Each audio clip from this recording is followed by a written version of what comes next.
Assalamualaikum warahmatullahi wabarakatuh. Perkenalkan, kami kelompok 1 ingin mempresentasikan tentang pengauditan siklus penjualan dan pengumpulan piutang, pengujian pengendalian dan pengujian substantif substantif transaksi. Saya Desi Santuri dan rekan saya Vera Bramasta Erlangga.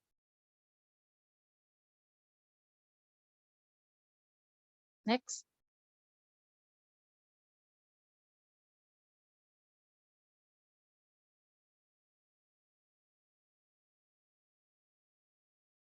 Tujuan pembelajaran. Yang pertama, mengidentifikasi akun-akun dan golongan transaksi dalam siklus penjualan dan pengumpulan piutang. Yang kedua, menjelaskan fungsi-fungsi bisnis, dokumen, dan catatan yang bersangkutan dalam siklus penjualan dan pengumpulan piutang. Memahami pengendalian internal dan perancangan serta pelaksanaan pengujian pengendalian dan pengujian substantif transaksi penjualan. Menetapkan metodologi untuk pengendalian transaksi penjualan guna mengendalikan retur penjualan. Memahami pengendalian internal dan perancangan serta pelaksanaan pengujian pengendalian dan pengujian substantif transaksi penerimaan kas.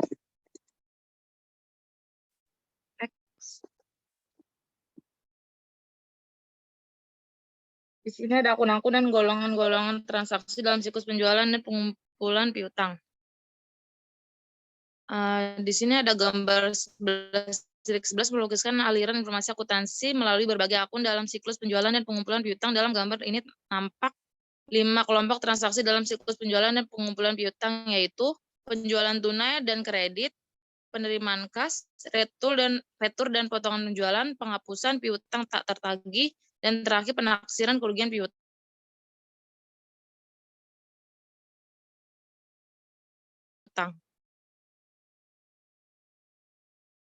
Next.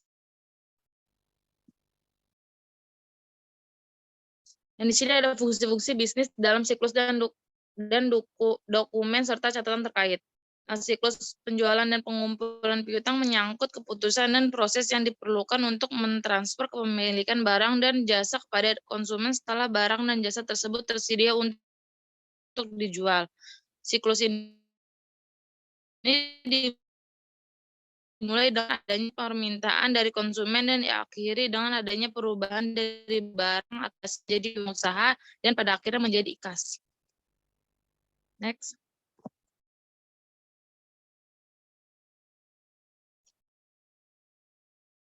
Di sini ada pengolahan pesanan dari pembelian, yang itu terdiri dari pesanan dari pembeli dan 2 order penjualan.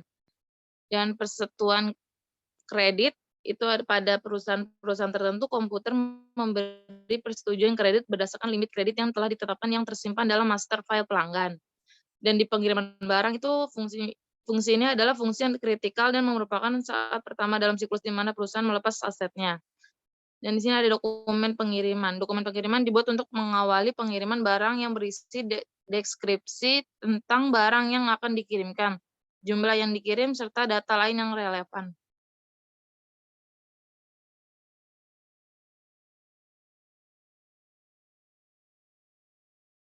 Di sini ada penagihan kepada pembeli dan pencatatan penjualan. Penagihan kepada pembeli adalah cara untuk memberi informasi kepada pembeli tentang jumlah yang harus dibayar atas barang-barang yang telah dikirim kepadanya. Maka penagihan tersebut harus dilakukan dengan benar dan tepat waktu.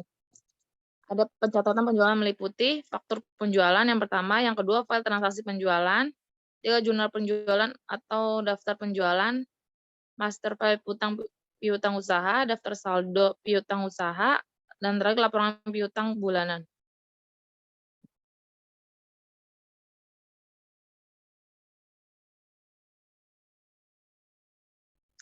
Pengolahan dan pencatatan penerimaan kas. 4 fungsi lainnya meliputi pelunasan piutang dan pencatatan kas, retur dan pengurangan harga penjualan, penghapusan piutang, dan pencadangan kerugian piutang.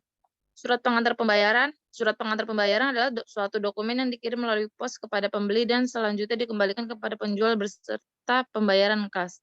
Dan daftar penerimaan kas. Daftar ini digunakan untuk memeriksa apakah kas yang diterima telah dicatat dan disetorkan dalam jumlah yang benar ke bank secara tepat waktu.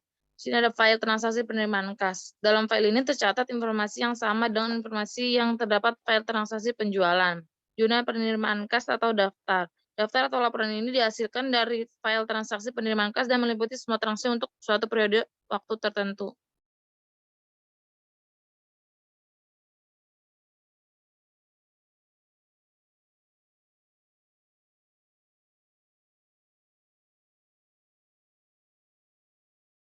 Pengolahan pencatatan retu dan pengurangan harga penjualan. Apabila pembeli tidak puas dengan barang yang diterimanya, penjual biasanya menyetujui pengembalian barang atau memberikan pengurangan harga. Memo kredit itu bentuknya sama retur penjualan, tetapi mengurangi piutang usaha bukan menambah. Kalau jurnal retur dan pengurangan harga, jurnal ini digunakan untuk mencatat retur dan pengurangan harga penjualan. Penghapusan piutang. Walaupun kredit telah bekerja dengan cermat dan teliti, namun sejumlah pembeli mungkin saja tidak melaksanakan kewajibannya. Formulir otoritas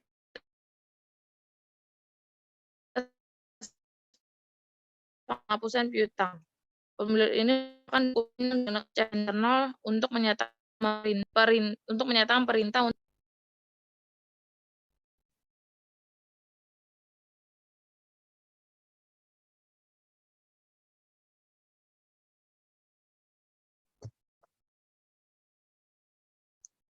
pencadangan kerugian piutang. Karena perusahaan tidak dapat diharapkan untuk bisa menagih seluruh piutang 100%, perintah akuntansi mewajibkan untuk mencatat beban kerugian piutang sejumlah piutang yang diperkirakan tidak dapat ditagih dan pengujian substantif transaksi untuk penjualan. Itu dalam uraian di samping ini kita akan mempelajari bagaimana merancang pengujian, pengendalian, dan pengujian substantif transaksi untuk kelima kelompok transaksi dalam siklus pengujian. Gambar 14.2, metodologi untuk merancang pengujian, pengendalian, dan pengujian substantif atas transaksi penjualan. Yang pertama itu memahami pengendalian internal penjualan, terus menilai risiko pengendalian yang direncanakan penjualan. Lanjut menentukan luas pengujian pengendalian, itu merancang pengujian, pengendalian, dan pengujian substantif atas transaksi penjualan agar memenuhi tujuan audit yang berkaitan dengan transaksi yang dipilih dan penetapan waktu.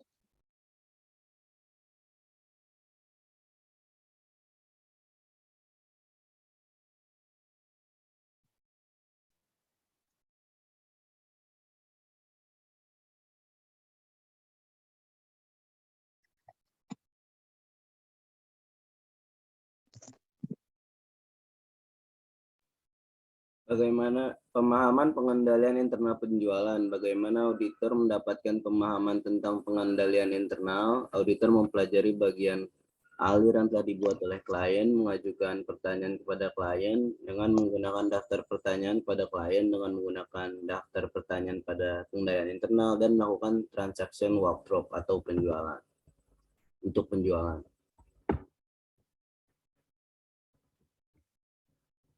Penetapan resiko pengendalian rencana yang direncanakan penjualan. Yang pertama, ada auditor membutuhkan kerangka kerja untuk menilai resiko pengendalian. Yang kedua, ada auditor harus menentukan pengendalian internal kunci dan kelemahan penjualan.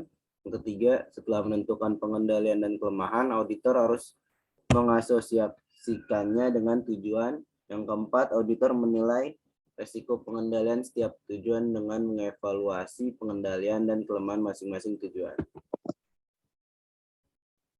Pemisahan tugas yang memadai. Pemisahan tugas yang tepat akan membantu dalam mencegah berbagai jenis kesalahan penyajian yang disebabkan oleh kekeliruan maupun kecurangan.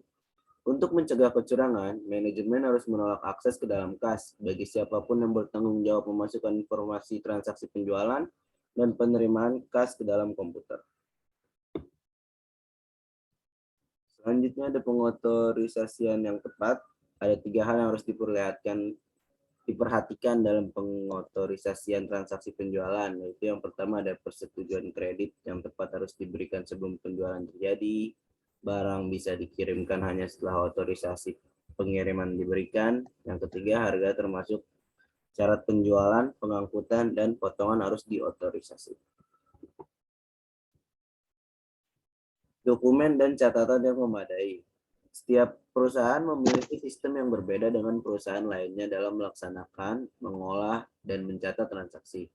Auditor sering menghadapi kesulitan dalam mengevaluasi apakah setiap prosedur klien dirancang untuk mencapai pengendalian maksimum. Meskipun demikian, prosedur pencatatan harus memadai, harus ada sebelum tujuan audit transaksi bisa dipenuhi.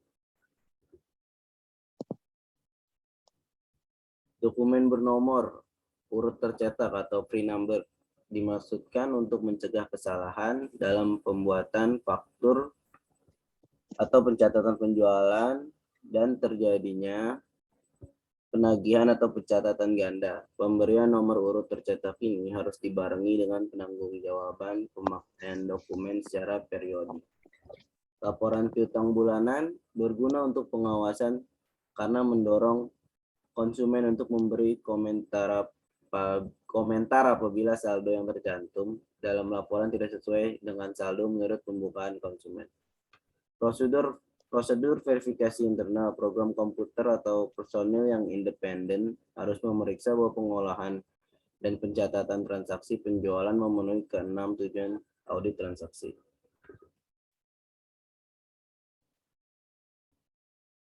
Penentuan luas pengujian pengendalian. Luas pengujian pengendalian tergantung pada efektivitas pengendalian dan sejauh mana auditor yakin bahwa pengujian itu dapat diandalkan untuk mengurangi resiko pengendalian. Perancangan pengujian pengendalian untuk penjualan. Pada kebanyakan audit, penentuan sifat pengujian pengendalian biasanya mudah. Pengujian pengendalian yang tepat untuk pemisahan tugas biasanya terbatas pada observasi atas aktivitas yang dilakukan oleh auditor atau dengan melalui pengajuan pertanyaan kepada personil klien. Rancangan pengujian substantif untuk penjualan. Dalam memutuskan pengujian substantif transaksi, auditor biasanya menggunakan sejumlah prosedur yang berlaku untuk setiap audit tanpa memperhatikan keadaan tertentu. Sedangkan prosedur yang lain akan diterapkan tergantung pada baik buruknya pengendalian hasil dari pengujian pengendalian.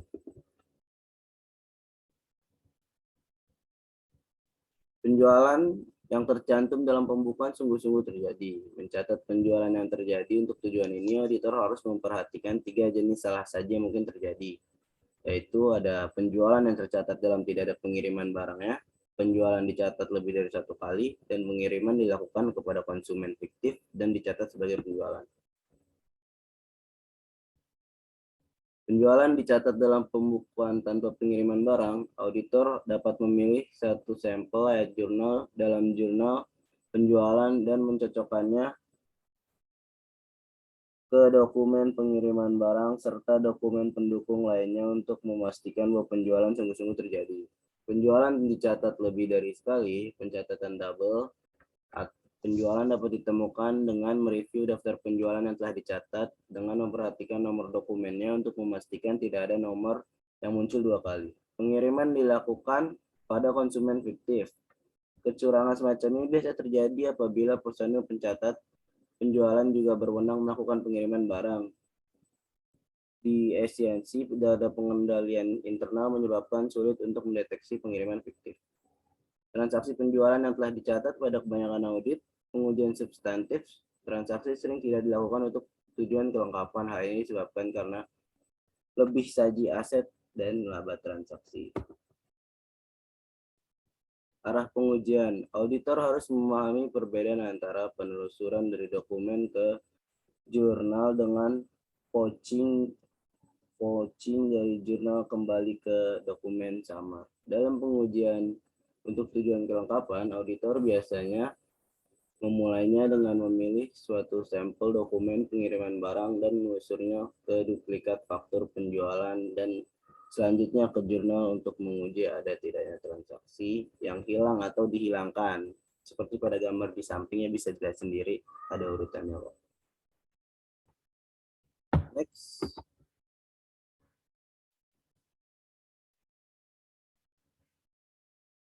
Penjualan dicatat dengan teliti, mengirimkan jumlah barang yang dipesan, menagih dengan akurat sebesar jumlah barang yang dikirim, Mencatat dengan akurat jumlah yang ditagih dalam catatan akuntansi. Transaksi penjualan dimasukkan dengan benar dalam file induk dan diikhtisarkan dengan benar. Pencantuman semua transaksi penjualan dengan benar ke dalam file induk piutang usaha merupakan hal yang penting karena keakuratan catatan tersebut akan mempengaruhi kemampuan klien untuk menagih piutang yang beredar. Penjualan dikelompokkan dengan benar. Auditor biasanya menguji kebenaran pengelompokan penjualan sebagai bagian dari pengujian ketelitian. Auditor harus memeriksa dokumen pendukung untuk memastikan ketelitian pengelompokan dari suatu transaksi dan membandingkan dengan akun asli yang digunakan dalam pencatatan. Penjualan dicatat pada tanggal yang benar. Penjualan harus ditagih dan dicatat sesegera mungkin setelah pengiriman barang dilakukan untuk mencegah terjadinya kekeliruan yang tak disengaja, seperti lupa tidak dibukukan, dan untuk memastikan bahwa penjualan dicatat pada periode yang benar.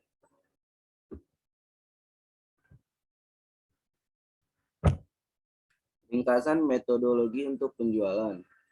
Tujuan audit untuk transaksi, auditor harus mempertimbangkan setiap tujuan secara terpisah agar dapat dilakukan penetapan risiko pengendalian dengan lebih baik. Pengendalian kunci yang ada.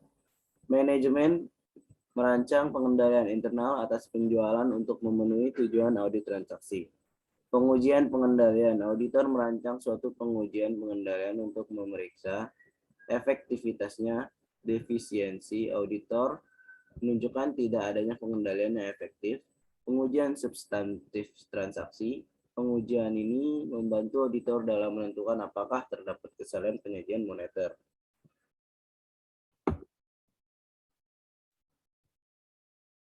Prosedur-prosedur audit, format rancangan, dan format untuk dilaksanakan. Menghilangkan pengulangan prosedur, memastikan bahwa apabila suatu dokumen diperiksa, semua prosedur diterapkan atas dokumen tersebut pada saat itu juga, membuat auditor bisa melaksanakan prosedur dengan urutan yang paling efektif. Retur dan pengurangan harga penjualan. Untuk retur, pengurangan harga penjualan, auditor biasanya memberi penekanan pada pengujian atas pencatatan transaksi untuk mengungkapkan pencurian kas yang berasal dari piutang sebelum telah diciptakan transaksi, retur, dan pengurangan harga penjualan fiktif. Yes.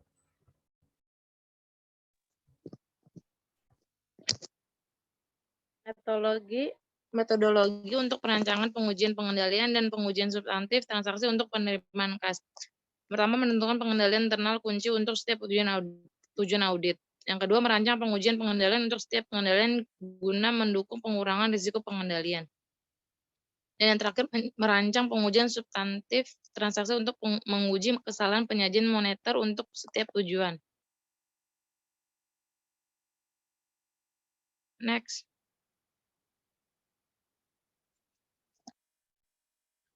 Menentukan apakah penerimaan kas telah dicatat. Penggelapan kas akan sulit dideteksi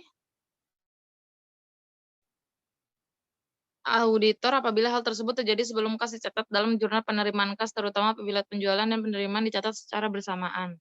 Pengujian penerimaan kas. Dalam pengujian ini, jumlah penerimaan kas sebagaimana tercantum dalam jurnal penerimaan kas untuk satu periode. Pengujian untuk menemukan lapping piutang usaha. Lapping piutang usaha adalah pengunduran waktu pencatatan penerimaan pengumpulan piutang dengan maksud untuk menutupi kekurangan kas. Next.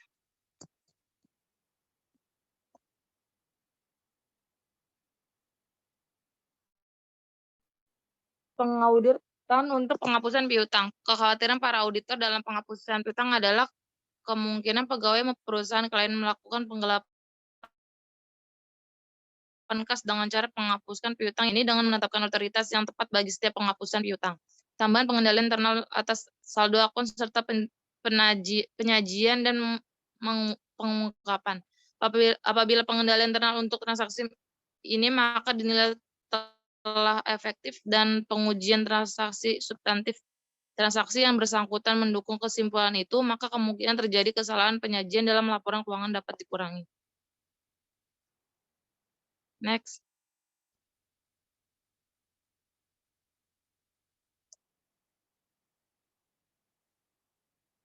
Pengaruh hasil pengujian pengendalian dan pengujian substantif transaksi. Secara konseptual, metodologi untuk merancang pengujian pengendalian dan pengujian substantif atas transaksi terbagi menjadi 5 langkah, yaitu yang pertama memahami pengendalian internal, yang kedua menilai risiko pengendalian yang direncanakan, yang ketiga menentukan luas pengujian pengendalian, dan yang keempat merancang pengujian pengendalian dan pengujian substantif atas transaksi untuk memenuhi tujuan audit yang berkaitan dengan transaksi. Next. Sebelum kita tutup presentasi ini, kita akan menjawab 5 pertanyaan, masing-masing 1 pertanyaan dari kelompok. Ya, betul sekali. Pertanyaan. Mau 4-4 apa gimana nih? Iya. Jawabannya di next. Pertanyaan dari kelompok kedua, apa yang disebut dengan transaksi Waltrok? Kelompok 7, apa yang disebut dengan transaksi Waltrok?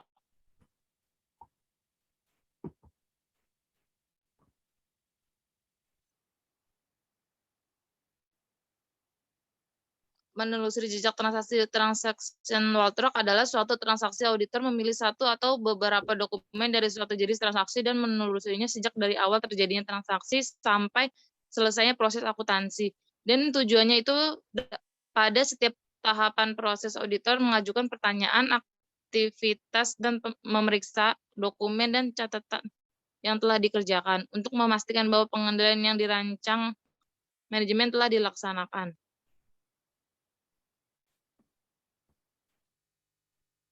Pertanyaan dari kelompok 5. Di PPT slide 14 terdapat 3 hal yang harus diperhatikan dalam pengotoritasan transaksi penjualan. Pertanyaannya, apakah hal yang terjadi apabila ketiga poin di dalam pengotorisasi transaksi penjualan di sebuah perusahaan tersebut tidak diperlihatkan?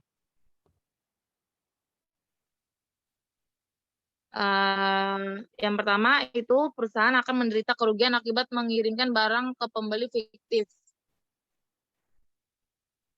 Yang kedua, harga jual di dalam faktur tidak sesuai dengan kebijakan harga yang telah ditentukan perusahaan. Yang ketiga, tidak adanya otoritas yang diberikan untuk setiap transaksi penjual atau tidak spesifik.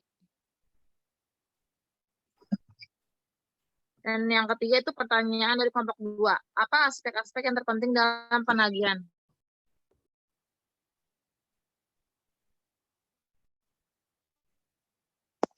Semua pengiriman telah dibuat penagihannya atau kelengkapannya. Tidak ada pengiriman ditagih lebih dari sekali atau keterjadian. Yang terakhir, setiap pengiriman ditagih dengan jumlah yang benar atau ketelitian.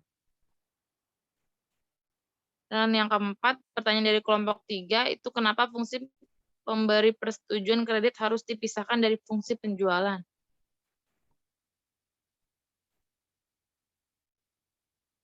Karena pengecekan kredit dimasukkan untuk meniadakan tendensi manusiawi dari pegawai penjualan yang cenderung berkeinginan untuk mengoptimalkan volume penjualan walaupun hal itu bisa mendatangkan kerugian bagi perusahaan apabila piutang tidak bisa ditagih. Yang kelima ada pertanyaan dari kelompok 4, apa maksud dari pengujian dengan penelusuran atau tracing? Yaitu pengujian dengan penelusuran dimaksudkan untuk memeriksa kemungkinan adanya transaksi yang hilang atau tidak dicatat atau tujuan kelengkapan. Yang keenam ada dari kelompok 6, praktik yang lazim digunakan auditor untuk menentukan apakah penerimaan kas telah dicatat. Praktik yang lazim digunakan auditor adalah menelusur dari pengantar pembayaran bernomor urut tercetak atau daftar penerimaan kas ke jurnal penerimaan kas, dan buku pembantu piutang usaha sebagai pengujian substantif atas penerimaan kas yang terjadi. Ada pertanyaan dari kelompok 8, yaitu apa pengendalian utama untuk mencegah pegawai perusahaan melakukan penggelapan kas dengan cara menghapus piutang yang telah diterima.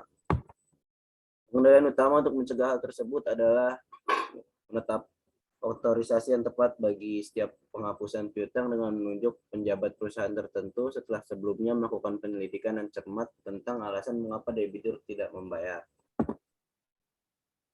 8 ada pertanyaan dari kelompok 9, apa yang dimaksud dengan nilai bersih bisa direalisasi? Nilai bersih bisa direalisasi adalah tujuan audit saldo untuk piutang usaha yang penting sekali karena kolektabilitas piutang sering mencerminkan bagian yang cukup besar dalam laporan keuangan.